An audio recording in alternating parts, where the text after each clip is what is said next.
Sabrina Quagliozzi, notre correspondante BFM Business. Bonsoir Sabrina, et on va démarrer avec ce sujet sur le... Alors est-ce qu'on peut parler d'un crack, des crashs des crypto-monnaies, c'est ça ?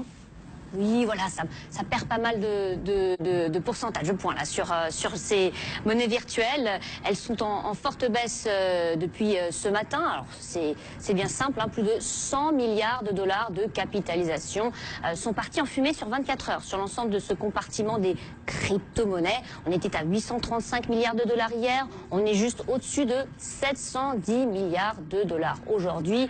Ça fait quand même assez mal. Plusieurs facteurs expliquent la baisse du jour. Déjà, rappelons quand même que les cours de ces cryptos sont extrêmement volatiles. C'est pas la première fois qu'on a de vifs mouvements comme celui d'aujourd'hui. Ce ne sera pas non plus la dernière fois. Rappelons également que l'on a touché récemment encore des niveaux records. Si on se concentre sur le top 3 de ces crypto-monnaies, vous avez le Bitcoin. Alors on n'arrive pas, le Bitcoin, pardon, on n'arrive pas vraiment à s'installer de façon durable au-dessus des 17 000. On reste sur des niveaux élevés. On est passé aux alentours de 15 000.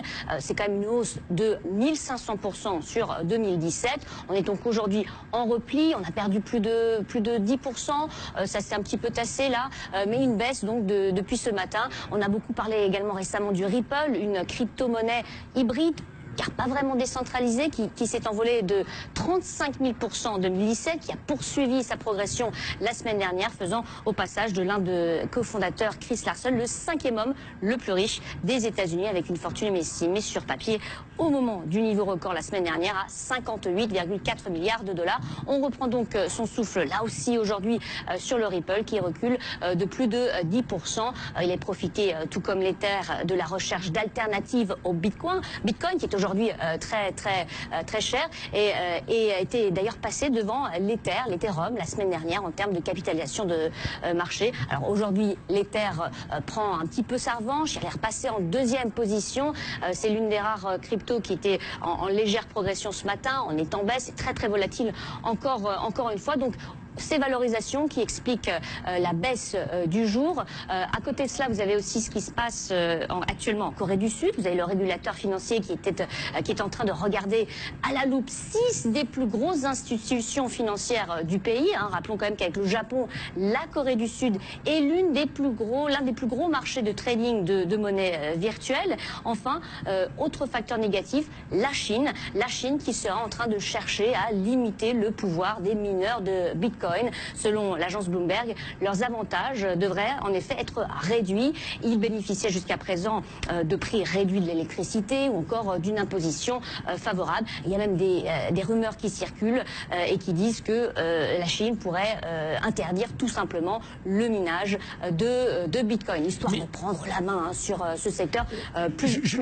Justement, Sabrina, sur ce Bitcoin, sur ces crypto-monnaies, est-ce que vous sentez, vous, les investisseurs que vous rencontrez, les patrons de fonds, est-ce qu'ils se disent, tiens, finalement, c'est en train de rentrer, le Bitcoin est en train, enfin, les crypto-monnaies sont en train de rentrer dans la norme, et finalement, on va revenir à des valeurs, mais ça va être quelque chose de durable, ou ils ont l'impression que, voilà, la vague est passée et que d'ici quelques mois, on en parlera beaucoup moins?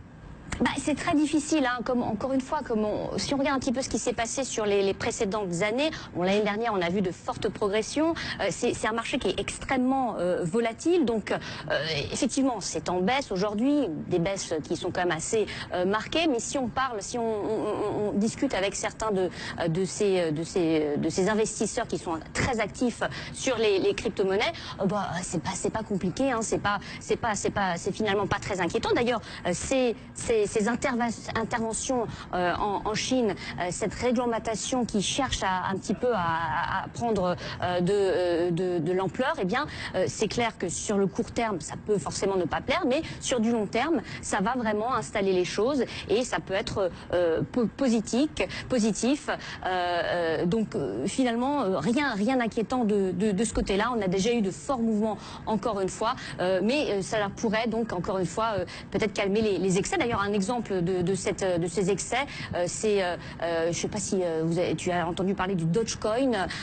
Oui, très rapidement. Ben ouais, on est passé on a passé quand même la barre de 2 milliards de dollars de capitalisation hier, 2 semaines seulement après avoir franchi le milliard de dollars. C'est une crypto-monnaie qui est parodique, qui a été créée en 2013. Un peu de fièvre autour de tout ça. Voilà, exactement. Donc voilà, il faut que les choses se calment, mais effectivement, si on écoute ce que disent les observateurs, les professionnels, on devrait quand même arriver à des choses un petit peu moins volatiles.